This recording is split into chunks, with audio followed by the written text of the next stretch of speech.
So another point, this isn't quite related, but it just kind of gets to the fundamental difference of perspective I'm always going to have with Jordan Peterson. It really gets to the base ideology. Is he did a little video talking about Rousseau. And so Rousseau is like one of the foundational ideological points in the Enlightenment, if you're going to talk about the current ideologies in the world right now. So one of the points Rousseau makes is the idea of the noble savage. The idea that man is inherently egalitarian and overall morally good in its natural state in nature. And his idea was that, so the most extreme immoralities of man are largely products of civilization itself. And so the idea that Rousseau posited with the social contract is to say that society must, all things considered, improve upon the state of nature. And so that idea is whatever man's lot was in the wilderness as hunter-gatherers, society must net benefit the individual in terms of how free they are, what's available to them, the overall state of their life. And Jordan Peterson criticized this, the whole idea that, so he posited that man is not inherently good. And he compared us to, he talked about like how vicious chimps are, and saying that's the state of nature. You know, man is inherently vicious, and it is civilization which makes us better. And this is something I fundamentally disagree with. And, you know, I think this is a big part of the left-right divide. So, like, Chomsky also comes down strongly on the side of Rousseau in this discussion. And I think our work in anthropology backs this up. The idea that, you know, there's still, you know, bad things that occurred in hunter-gatherer societies. There's killing, there's rape, there's these things.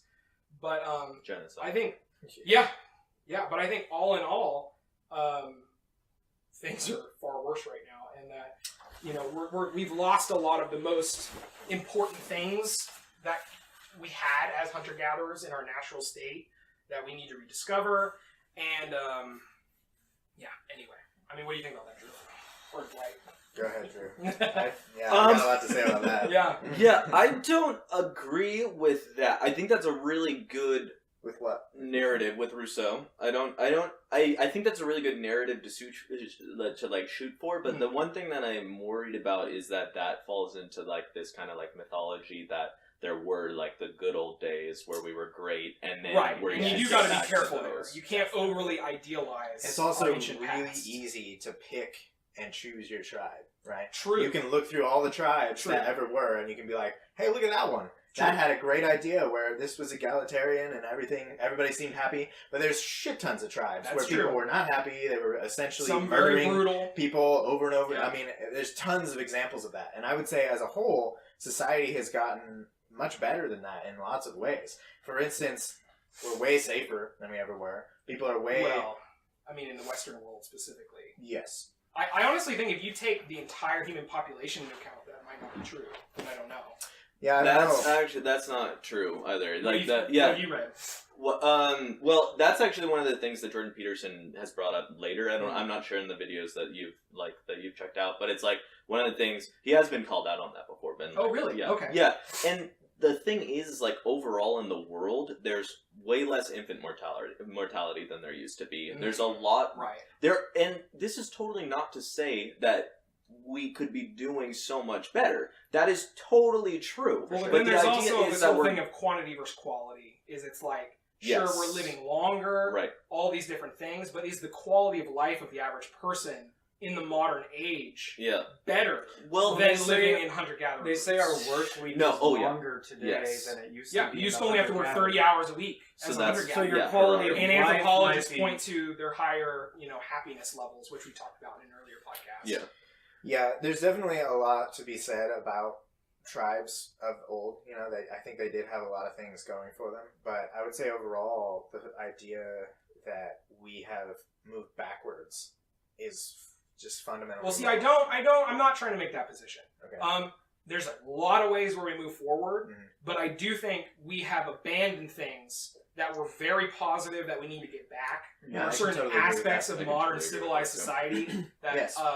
I think is worse than quality of life was as hunter-gatherers. And I would agree with that. My biggest thing about Rousseau saying that we're fundamentally good and what was the other posit? So good and egalitarian, right? So I think the all biggest in all.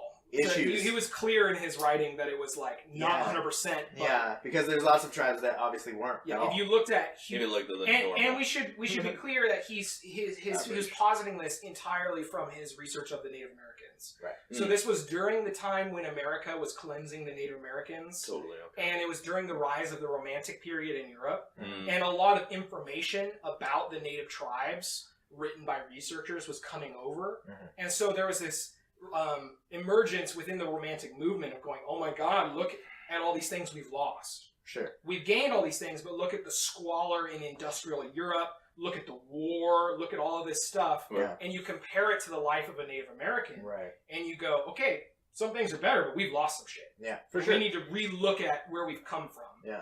And to say that, the nature of man in a hunter-gatherer setting is a more noble one than man in civilization. I personally do believe there's some real truth to that. Yeah, I guess it depends on what you mean by noble. And I would definitely say there's a lot to argue about that, because nobility, to me, it's obviously that's a difficult concept to even define. Yeah, that's real. But, to say that one state of living is more noble than another is a really hard thing to do.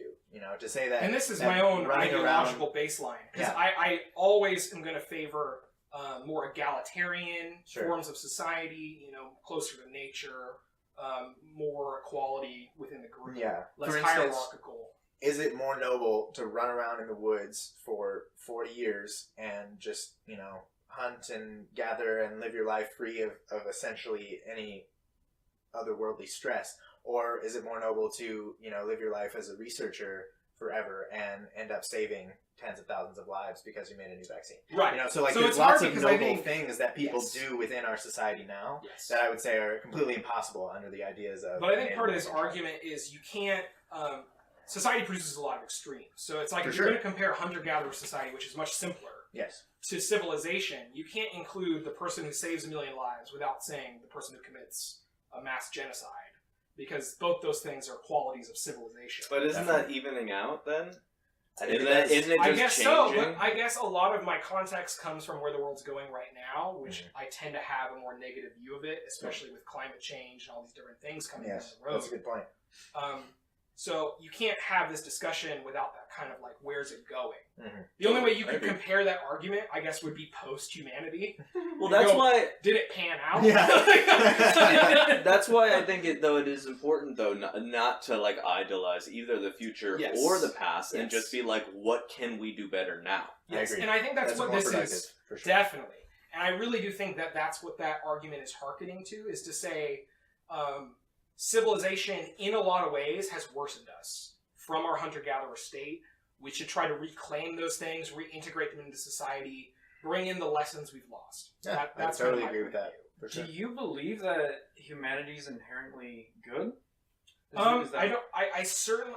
so, anyone who wants to know the way I think, I'm a very moralistic person. All you guys know that. I think definitely mostly in terms of morality. And I think humanity, especially in its natural state, which I tend to think of as the best representation of humanity, is more good than bad. So I do. I guess we have to define good, but I mean, I see. Well, there's a whole goddamn right. I don't see as much different than any other animal in nature, and for a lion to kill we're more. I mean, we have morals, we have the intellectual capability. Well, there's more empathy, there's more caring about each other, interrelations. I mean, this is why... Sometimes there's a lot more suffering. It's true, but I think if the base, the standard hunter-gatherer society... I feel like you have a very, very skewed idea of the standard hunter-gatherer society. Well, maybe so, but I'm basing most of my views... I mean, I do idealize it some, so let me be clear with that. Yeah. But I also... I mean, this is most of what anthropology is teaching right now. Is that, the base human hunter-gatherer society, based off their research, was it mostly egalitarian. Yes. You know, within their less tribe. hierarchical. You know, That's and then when the they thing, met we're somebody from trying another certainly- tribe, they might tie them to a post and cut little bits of flesh off for hours, hope and waiting for There them was to certainly scream, brutality. and then they would Well, kill that's, them if that's they the screamed. problem. So within our small groups, hunter-gatherer groups, we had that family. We had, Yes. we treat each other But with they respect and love. Yeah. But if you're outside of that group, we're going to torture you, we're going to kill you, we're going to do whatever we Rape want. your family. But they did also, I mean, from what I've read from anthropology, they talked about how most conflicts that occurred between hunter-gatherer tribes was generally a direct tit for tat, as opposed to like ideological or like constant. There were cases of that where tribes had this long history of hating each other. But for the most part, it was generally like, well, this tribe took our horses because they needed horses. Okay, well now we're going to raid them because they did that. And it was much more less brutal than current human conflict for sure. I'm not trying to whitewash it. I would say the only thing that makes it less brutal is the scale. That's what I would say. I think in many ways it was way more brutal. I don't know. I don't know if we've. I think we do plenty of horribly more brutal stuff now. I mean, I guess you could argue that's just a matter of our power and knowledge of how to be brutal. But Well, it's also the disassociation that we're allowed now. I mean, when we have Right. drones that literally just can go blow up a building, we didn't see anyone die. I We would just feel know confident that they in died. saying that the average hunter-gatherer was more moral towards other human beings than if you looked at society as a whole now. They definitely had a certain gravitas with their actions, right? Yeah. Because if you killed someone, you did it right there, or if you helped someone, you did it right there. But it's hard too, because you also, in society now, you have like, you know, the mass of people, especially in like America, who just kind of go about their day. And then you have like the mass slaughter of our drone program. And it's like, how do you, is that an extension of us? Is that, you know, so it's like, Everything's the actions of our states Yeah. are far more violent than things used to be. Yet the actions of the individuals within that state might be far less. That's So it's actually really not difficult. true either. There's How been so? less people dying due to wars than there was percentage-wise. There's less violent crime that occurs now than there did even 40 years ago. Oh, well, yeah, that's all in the context of civilization. But wouldn't you agree that that is but isn't that... Alright, so we're talking between groups? So are you saying civilization is less violent now than it used to be? Well, I'm I also agree with trying that. to understand what it is that you're necessarily speaking about. Are you talking about how people, how individuals treated other groups, or are you saying how they treated people within their groups? I think he's comparing hunter-gatherer versus civilization. Right, and but you guys have brought up the idea that if they capture someone, they might torture him or whatever. Right. That's a between group in Right. conflict versus an in group conflict. And also the numbers for killings with drones are relatively small. I mean, over the course of multiple years, we're looking at several hundred, However, maybe 1,000, which is not something that would be unreasonable for several Native American tribes to commit in a matter of the same amount of time. Yeah, one of the biggest problems with our drone program is how much of it is civilians. I mean, it's like upwards of 90%. Well, the same thing happened with hunter-gatherers, though. You'd have one It guy did go happen. and steal 40 horses, Yeah. and then their entire tribe gets decimated. Because Although that was I mean, that's... less often than actual clashes between warrior groups. The Sure. most common form of tribal clash was groups of warriors. Right. And then if they lost, they would go in and rape all the women and kill them all of the time. Well, I don't. So That that's was- that's civilians That was right more there. rare. Dead. Yes. Yeah, for sure. It depends. I mean, I think it's really important that we don't try to overgeneralize what it was to Definitely. be in hunter-gatherer. We Definitely. need to know a history time frame. We need to know what, Yeah. it's I think we're being a little bit too overgeneralized here. I But think that's really fair. I guess my main point is to say that I agree with the premise that we've lost really central good things about humanity from our hunter-gatherer times that we need to reintegrate into society. I would want to amend that there are certain tribes that had really awesome principles that we could take from. That's what I would I say. agree, but I also mean just general, the general characteristics of hunter-gatherer groups. Like the Mongols. The Mongols were a nomadic warrior group. Not Yes, a but hunter-gatherer. they were hunter-gatherers still. That's what they did. That's how they survived. And then they became warriors and they organized, right? So, I mean, there's lots of different... That's gather- more of the So when you look at the development of society, hunter-gatherer evolves into like chiefdoms. Sure. And that's a different thing. And I think Mongols would be under chiefdoms, which is usually like a war-based, more hierarchical than a hunter-gatherer group. Because it's about raiding specifically. It's that's their primary mode of gathering. Well, it's also whereas a hunter-gatherer group raids are more of a side thing. Yeah, it's very common, however, when a hunter-gatherer runs out of resources that they're going to just go. But again, that's like because of a necessity, not their baseline. Also, civilization is definitely not a linear thing. Yeah, and you know, very true. I wouldn't say that our baseline is going and killing a bunch of people. Yeah. We have maybe contrived ideas of why we do it, and there's a lot to be said about the reasons that we decide to kill other people, but it's not as if we just have this baseline of murdering people. Yeah. Dude, I don't know. I the only reason why I'm saying I don't know right now is because, like, what are we doing? Like, are you specifically I guess about America? Yeah, I'm talking about America. It's like, what are we doing? We do have some wars going on, right? It's true. I mean, what, maybe like we're 17 not. of them or something? Yeah. And we're not doing our infrastructure. I think it's 7 actually. Just to clarify. Totally. And we're not working on our infrastructure. We're not. It's kind of like what are we doing? Well, this gets back to empire again. Yeah. Well, I think one of the things that I would agree with about, I guess what we're missing that maybe hunter gatherers had, even chiefdoms, even I guess if you just go back into history a little while, it's like we don't have a lot of like face-to-face contact with each other. Our social gatherings are more on the internet than in real life. Like, we don't really know.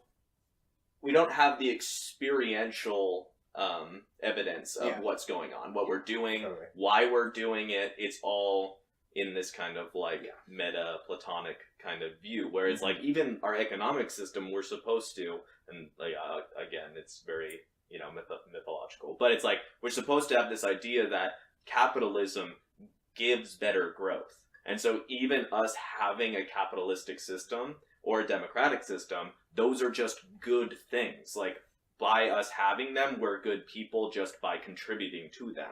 Like, but even though you don't analyze what is being grown for what purposes, dude, well, what's the cost. The bummer part is you don't even necessarily experience that. I can't, it's not like if you walked up to someone and says, like, do you think that you're a better person because you contribute to democracy? They would have to sit there and think about it. It's not like it's not like you fed someone food that was, they were starving and you gave them a piece of bread. That's like, I helped diminish that person's suffering. That is very nice. It's very abstracted. Exactly. Exactly. Real quick, one of the main arguments that Rousseau draws from the idea of the social contract, which, putting aside kind of like the nuance of hunter-gatherer versus civilization, the idea that society should be an improvement upon the state of nature overall. Otherwise, what's the point? We should just go back to living in the woods. Sure. I agree with that. And so, drawing from that, Rousseau says, any social arrangement that constrains the free internal creative capacity of the individual is inherently invalid unless it can justify itself being for that greater good.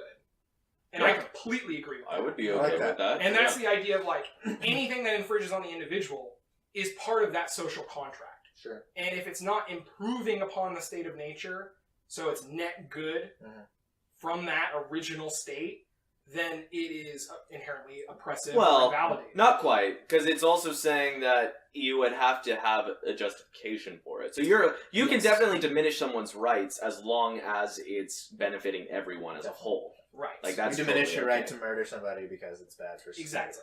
But or we put a tax on carbon because it's important to continue the world. But you get to do your one other thing I wanted to say about that, but we should really move on because we haven't even hit Sam Harris. Let's do something where I'm going to talk less because But I apologize for my prominence. I wanted to say though, I think it's for the purposes of looking at what we can glean from those, quote unquote natural societies. I think this you could make a case that this is a natural society as well. But true, and I don't mean natural. Saying that the original. Well, that's kind of like it's kind of a interesting thing you have to define because natural state. Well, you could say this is our natural state because what other state is there, right? But saying being a hunter gatherer was better, quote unquote. I think it's important. We can look at some of the best tribes that we have knowledge of and try to take their values. But when you're comparing that to what we have now, I think it's only fair that you compare it to the best societies that we have now. You can't just compare it to. I agree that you have to China. compare it to both, just like the overall state of civilization as a whole, and Yes. where it's going. Yes. Well, I guess my point is that to say that people are less happy, people are more constrained, work longer hours. Saying all that, you're comparing their best society to one of ours, and that's like us now in the U.S. Whereas I would just say compare that to the average to the average. Well, then I That's think we fine, win 100%. That's But what I would say. I don't, so that'd be worth Yeah. worrying more. Well, we should look into it more. And I 'cause there's feel shit tons of tribes. The Hard other to thing look at. too is I mean, it is fine to compare, but this is where I do actually think abstraction helps because we say, do we think it's good to like make it so that everyone has a good amount of resources that are available? Right. Is it good to have good, like drinking water that's readily available, Yeah, food that's sure. readily available, like Sure. that stuff we can all just say and then we can look at our society now and be like, do we have those things? Mhm. Yeah. Yes or Is no? it good to be close to nature? Is it good to have an egalitarian form of It just seems relations? more productive than the comparison. But comparisons also help us form what those are, so that's true. But this is worth talking about in the sense that this is one of like the roots of different ideological divides that comes from the Enlightenment. Yeah. So I think we should talk about it on another podcast. For sure. Actually. We make can it a actually whole get into topic, and- Enlightenment that'd be cool. ideology. That'd be That'd be awesome. interesting. Do you guys have anything to say about that before we move on? Because I wanted to talk about Sam Harris. No, we're good. All Oh, right. I'm going to feature a lot in that one too. Okay. Yes, you I'm are. going to go to the bathroom real quick. So. All right. Well, I guess we can't talk about it yet because Dan We has gotta to wait. fucking You can do your pee. intros about him and stuff. Yeah. Well, I want you to hear it too, though. Okay. Do you guys know anything about Sam Harris? Yeah, he's like one of the ones I listen to. You listen to his podcast, or Yeah. Oh, nice. Yeah, I like him a lot. I think he has a lot of really good ideas, and he thinks really clearly. Do you know, like, do you want to are you going to give an intro about who he is? Sure, I can Because do you that. could probably do that now. Yeah. So, for those that don't know, Sam Harris is an